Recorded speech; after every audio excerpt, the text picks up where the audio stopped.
Lockdown जैसी situation को opportunity समझते हुए अवेल करने की कोशिश की और सिर्फ 3,500 रुपए के खर्चे पर 60,000 रुपए की मालियत का रेवेन्यू जनरेट करने के लिए उन्होंने जो इनिशिएटिव लिया और वो इनिशिएटिव है छत के ऊपर मुर्गियां पालना। मैंने अपने एक भाई के एक दोस्त से बात की तो उसने मुझे बताया कि मेरे पास डिफरेंट ब्रीड्स हैं और ये ब्रीड्स तो मैंने अपनी ज़िंदगी में पहली दफ़ा देखी थी। ओवरऑल इस यूनिट से अभी मुझे एवरेज 30,000 आ रहा है और आहिस्ता आहिस्ता ये जाएगा कोई तकरीबन 60 तक। उर्दू पॉइंट की वीडियोस देखने के लिए हमारा चैनल सब्सक्राइब कीजिए और बेल के आइकन पर क्लिक कीजिए ताकि आप हमारी तमाम आने वाली वीडियो से बाखबर रह सकें।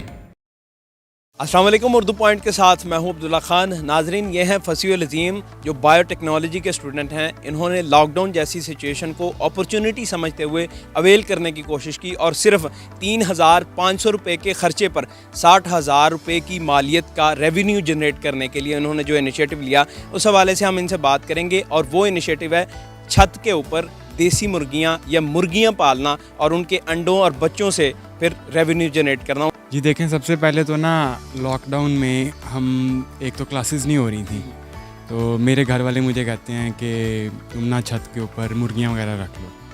तो मेरा अपना इंटरेस्ट था बहुत ज़्यादा एनिमल्स में, पेट्स में और मुर्गियों में स्पेशली। तो मैं रखना चाहता था बड़े दिनों से, लेकिन मुझे एक तरह से इजाज़त नहीं थी।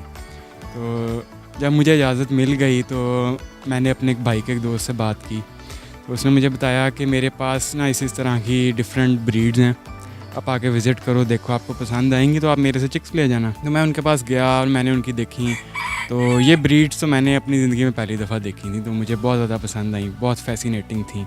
तो इन ब्रीड्स के बारे में मैंने फिर इंटरनेट के ऊपर देखा कि ये ब्रीड्स क्या हैं, कहाँ से आई हैं और क्या इनकी क्वालिटीज़ हैं। मुझे इनकी डिटेल इन्फॉर्मेशन बताइएगा। हम अंदर भी जाके देखेंगे कौन कौन सी ब्रीड है और इसकी क्या क्या क्वालिटी है और क्या क्या ख़ासियत है। इस हवाले से हम अंदर भी हमें लेके चलें, देखते हैं।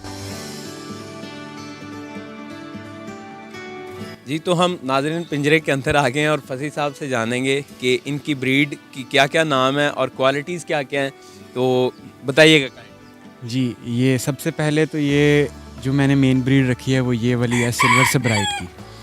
और इसकी क्वालिटी ये है कि इसके ऊपर जो फेदरिंग और लेसिंग है ना वो बड़ी ज़बरदस्त और बड़ी स्पेशल, बड़ी खूबसूरत होती है। तो लोग इसको बहुत ज़्यादा पसंद करते हैं।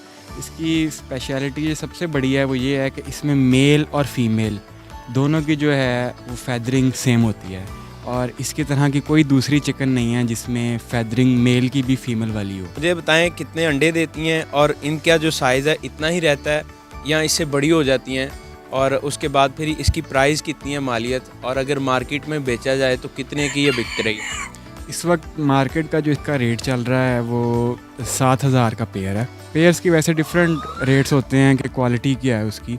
और साइज़ की जहाँ अगर इनकी बात की जाए तो साइज़ में इनका एक नॉर्मल जो साइज़ है 0 साइज़ ही इनका ज़्यादातर रहता है, लेकिन इसमें अगर आप बड़ा करना चाहें तो इनको थोड़ा सा बड़ा किया जा सकता है, ज़्यादा बड़ा नहीं किया जा सकता। वो बड़ा कैसे किया जा सकता है इनको? वो इसमें इनकी जीन्स होती हैं, उसमें आपको जो टॉल साइज़ की जीन है वो रिसेसिव होती है। आपको 2 रिसेसिव बर्ड्स चाहिए होते हैं जिनके पास सिर्फ टॉल की जीन्स हों तो आपको टॉल ब्रीड मिले। उससे अंडों पर कोई फ़र्क पड़ता है या सिर्फ गोश्त के अंदर फ़र्क पड़ता है, या उसका फ़ायदा क्या है, या इसका ज़्यादा फ़ायदा है, ये भी बताइएगा। छोटी वाली भी खूबसूरत लगती है लेकिन बड़ी वाली क्योंकि साइज़ बड़ा होता है इसलिए उसकी हार्मोन्स और वो सारा कुछ उसके अंदर ज़्यादा होता है, इसलिए उसकी एग प्रोडक्शन भी थोड़ी सी ज़्यादा होती है। तो ये जो ब्लैक वाली है इसका क्या नाम है और इसकी क्या मालियत है? और मुझे इसकी मालियत नहीं आपने बताई कहीं। इसकी मालियत जो है वो मेल जो है 2,000 से 3,000 का सेल होता है और जो फीमेल है उसका 5 to 6,000 का जो है रेट चल रहा है इस वक्त मार्केट में। अच्छा, मुझे उनका भी बताएं काइंडली, उसका क्या नाम है, उसकी क्या स्पेसिफिकेशंस और क्वालिटी? वो ब्लैक जो है कॉचिन है और उसकी स्पेसिफिकेशन ये है कि वो वेट बहुत ज़्यादा गेन करती है और फैदर्स उसके बहुत ब्यूटीफुल हैं और ब्लैक कलर में तो ये बहुत ज़्यादा नायाब है। और इसका जो है इस वक्त रेट चल रहा है वो मेल का जो है वो 4 से 5,000 है और फीमेल का जो है वो भी इतना ही है, 3, 4, 5,000। आपको जो मंथली कितने अंडे इससे अवेल होते हैं और उसके बाद फिर अगर इनको सेल आउट किया जाए या किसी भी तरीके से मंथली कितना इनकम ये जनरेट कर सकते हैं? देखें, अब मुर्गी जो है जब वो लेइंग पे आ जाती है तो शुरू में वो ज़रा थोड़े कम अंडे देती है, तो आहिस्ता आहिस्ता टाइम के साथ वो अपनी एग प्रोडक्शन जो है वो ज़्यादा करती रहती है। और जब आपको अंडे मिलना शुरू हों तो ज़ाहिर है आपकी मुर्गी तो उस वक्त अंडे पे बैठेगी नहीं, तो आपको उस वक्त एक इनक्यूबेटर की ज़रूरत होती है। तो इसी तरह मैंने एक इनक्यूबेटर रखा हुआ है जिसमें मैं इनके अंडे डाल देता हूँ। तो दिन के मुझे 5 अंडे अगर मिलते हैं तो मैं 5 दिन के अंडे यानी 20 से 25 अंडे मैं रख देता हूँ। तो वो रखने के बाद जब वो 21 दिन के बाद हैच होते हैं तो उनको एक ब्रूडर में रखा जाता है, और ब्रूडर से निकाल के फिर अगर आप सेल करना चाहें तो आप सेल कर दें, वरना आप उनको अपनी पार्टीशन करके कहीं रखना चाहें, बड़ा करना चाहें तो आप उनको वहाँ रख सकते हैं इजीली। अच्छा, सिल्वर सब्राइट जो है ये 7 महीने की एज में लेइंग शुरू करती है, और जो हैवी है वो करेगी 9 महीने की एज में लेइंग शुरू। इनके चिक्स के भी डिफरेंट रेट्स हैं। अब सब्राइट्स का जो है इस वक्त मार्केट रेट चल रहा है, एक चिक का, एक दिन के चिक का 400 रुपये, और हैवी का जो है वो 500 रुपये। और इसी तरह जो मेरे पास सिंपल बैंटम्स हैं, पेकिन बैंटम्स, उनका रेट इस वक्त चल रहा है 200 रुपये एक दिन के चिक का। उनकी लेइंग ज़्यादा है, इनकी लेइंग ज़रा एवरेज है, इनकी भी ज़्यादा है हैवी की। ओवरऑल मंथली कितने पैसे आप कमा लेते हैं इन चीज़ों से? फिर उसके बाद घर के लिए अंडे भी मिल जाते हैं, गोश्त भी मिल जाता है, और सेल आउट करने के बाद भी एक हेल्दी जो अमाउंट जनरेट होती है वो कितनी? ओवरऑल इस यूनिट से अभी तो मैंने स्टार्टिंग जो है वो की है, तो अभी मुझे एवरेज 30,000 अगर मैं सेल करना चाहूँ तो मुझे आ रहा है, और आहिस्ता आहिस्ता ये जाएगा कोई तकरीबन 60 तक, क्योंकि अभी लेइंग मेरे पास 25 मुर्गियों से मुझे 5 अंडे मिल रहे हैं, तो आहिस्ता आहिस्ता मुझे जब 10 मिलेंगे तो ज़ाहिर है डबल होगा। जो देसी मुर्गियाँ हैं जो आम घरों में या गाँव के अंदर रखी जाती हैं, उनके अंदर और इनके अंदर कितना फ़र्क है? अगर कोई वो रखना चाहे तो उसमें क्या फ़ायदा है और इसमें क्या फ़ायदा है? अगर आप सिंपल देसी मुर्गियाँ रखेंगे तो उन्होंने भी 60 ग्राम फीड खानी है। अब ये सब्राइट है, एक तो मिनिएचर ब्रीड है, इसकी फ़ीड कंजम्पशन है कोई ज़्यादा से ज़्यादा 40 ग्राम अडल्ट की, और 40 ग्राम में 60 ग्राम में बड़ा फ़र्क है, और इन्होंने लेइंग दोनों की सेम है। अगर आपने देसी मुर्गी भी रखनी है तो उसमें बेहतर है कि आप बिज़नेस के तौर पे अगर आप देखें तो आप ऑस्ट्रोलॉप रखें, क्योंकि देसी मुर्गी जो है वो उसकी लेइंग इतनी ज़्यादा नहीं है, फ़ीड ज़्यादा आपको पड़ जाएगी महंगी, और आपको अंडे उतने नहीं मिलेंगे जितने मिलने चाहिए। फीड का क्या हिसाब है? फीड कितने की बोरी आती है और एक बोरी कितनी देर चलती है, और किस तरह इसको मैनेज करें? फ़ीड देखें, सबसे पहले डिफरेंट कंपनीज़ की है, हर कंपनी का अपना रेट है और डिफरेंट रेट्स हैं, डिफरेंट टाइप के फ़ीड्स हैं। छोटे चूज़े की फ़ीड जो है 0 नंबर अलग होगी, बड़े की साइज़ अलग होगा, दाना अलग होगा। एवरेज जो रेट चल रहा है वो एक बोरी का 2500 रुपये चल रहा है। इस यूनिट में मेरे जो है एक बोरी लग जाती है 1 महीने में। वाइटामिन्स जो आप इनको देते हैं वो किस तरह के होते हैं, उनकी क्या मालियत होती है, उससे क्या फ़ायदा होता है? ताकि बेसिकली इस वीडियो का मकसद है नाज़रीन, जो लोग गाँव में रहते हैं या जो लोग ये काम शुरू करना चाहते हैं उनको बेसिक इन्फॉर्मेशन आपसे मिले और मैक्सिमम तरीके से उर्दू पॉइंट उनको फैसिलिटेट करे इस हवाले से। हाँ जी, वाइटामिन ज़ाहिर है हम लोग इधर तो जिसको पता है वो तो ज़ाहिर है यूज़ कर लेगा, अब जिसको गांव वगैरह में पता ही नहीं है वो तो यूज़ नहीं कर सकता। लेकिन इसी तरह अगर आप बाहर निकलेंगे, आप नॉलेज ढूंढेंगे तो आपको मिलेगा।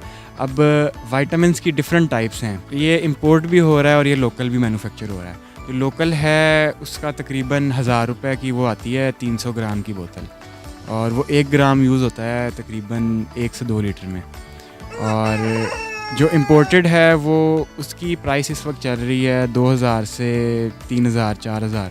वाइटामिन्स जो है ना वो एग लेइंग के लिए बहुत एसेंशियल होता है, तो वाइटामिन अच्छी क्वालिटी का होगा तो आपको ज़ाहिर है एग लेइंग जो है ज़्यादा मिलेगी। पूरे सेटअप को शुरू करने में कितने पैसे लगे, और फिर उसके बाद जो रोज़ की आपकी रोज़मर्रा की जो चीज़ें आपके ऊपर खर्च होती हैं इन चीज़ों के ऊपर, हफ्ते के या महीने के टोटल अखराजात कितने आते हैं और प्रॉफिट कितना निकलता है? टोटल इस केज का जो ख़र्चा मुझे आया था वो था 40,000।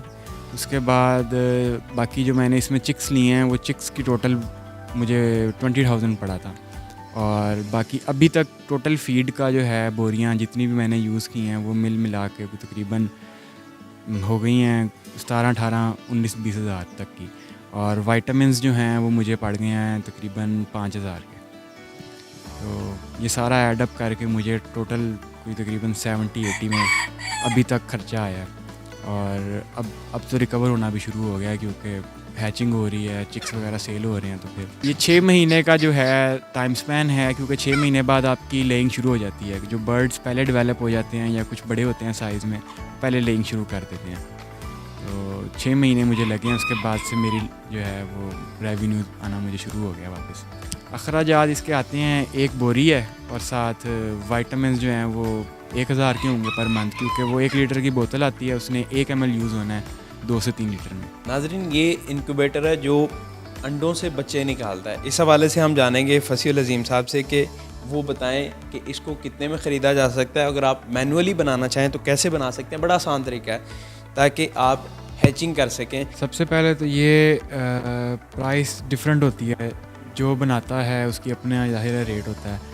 तो 8 से 9 हज़ार का ख़र्चा है ये 2x2 के इंक्यूबेटर का। अच्छी क्वालिटी का इंक्यूबेटर बन जाता है जिसका हैच रेट आपको 80 to 90% मिलता है। और 21 दिन का इसमें प्रोसेस होता है अंडा रखने का। उसके बाद 18 दिन आपको एग को रोटेट करना होता है।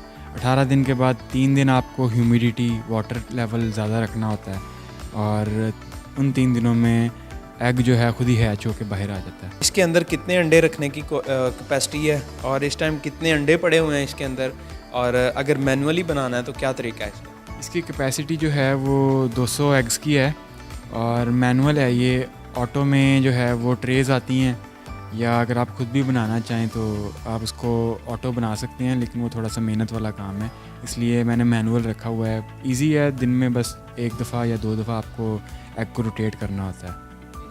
बनाने का तरीका बताएं, जो लोग इनको घर में बनाना चाहते हैं मैनुअली, वो कैसे बना सकते हैं? बनाने का इसका तरीका ये है कि आपको सबसे पहले थर्मोस्टेट चाहिए, उसके बाद हीटर चाहिए। हीटर की जगह पे कुछ लोग बल्ब्स वगैरह भी यूज़ करते हैं जो 50 वाट या 100 वाट के होते हैं, जो ज़्यादा हीट प्रोड्यूस करते हैं। साथ आपको एक फ़ैन चाहिए जो अंदर एयर सर्कुलेशन और टेम्परेचर इक्वल रखे, और बाकी कोई ऐसी रॉकेट साइंस नहीं है, आराम से ये बन सकता है। इसके पास कितना टेम्परेचर हो चुका है इधर, और कितने अंडे हैं इसके अंदर? अगर हम इसको खोल के देखना चाहें तो देख सकते हैं। खोल के आप देख सकते हैं इसको। इस वक्त इसके अंदर 37.9 ये शो कर रहा है। इसको मैंने ऑन रखा हुआ है, 37.2 पे ऑन होगा और 37.4 जब टच करेगा ये ऑफ हो जाएगा। अब इसको हम खोल के देख लेते हैं। ये इसमें मैंने टेम्परेचर नोट करने के लिए ये डिवाइस रखी है HTC की, और ह्यूमिडिटी वगैरह अच्छा बताता है, टेम्परेचर इतना अच्छा नहीं बताता। टेम्परेचर को देखने के लिए हमने ये थर्मोमीटर रखा हुआ है, ये अच्छी रीडिंग दे देता है आपको। 100 या 100.5 के करीब रीडिंग चाहिए होती है। ये जो ऊपर आपने अंडों के डेट्स लिखी हुई हैं, नंबरिंग लगाई हुई है, इसका क्या मतलब है? इसका मकसद ये होता है कि आपको पता लगता रहे कि अगर आप कभी भी किसी भी पॉइंट पे अंडा निकालते हैं, आपको पता हो कि आपने किस दिन रखा था। आपने 18 दिन पूरे करने हैं, 18 दिन के बाद आपने अंडे को रोटेट नहीं करना, क्योंकि चिक ने अपना एंगल सेट करना है हैचिंग का, जिस एंगल में उसने बाहर आना है अंडे से। क्योंकि अगर आप उसको रोटेट करेंगे तो वो उल्टी साइड पे होगा, तो उससे डिफॉर्मेलिटीज़ हो सकती हैं, जैसे आपके चिक की लेग्स का प्रॉब्लम हो सकता है, टोज़ का, फैदर्स का, नेक का, या कोई भी। तो उस चीज़ से बचने के लिए आपको डेट लिखना बहुत ज़रूरी है।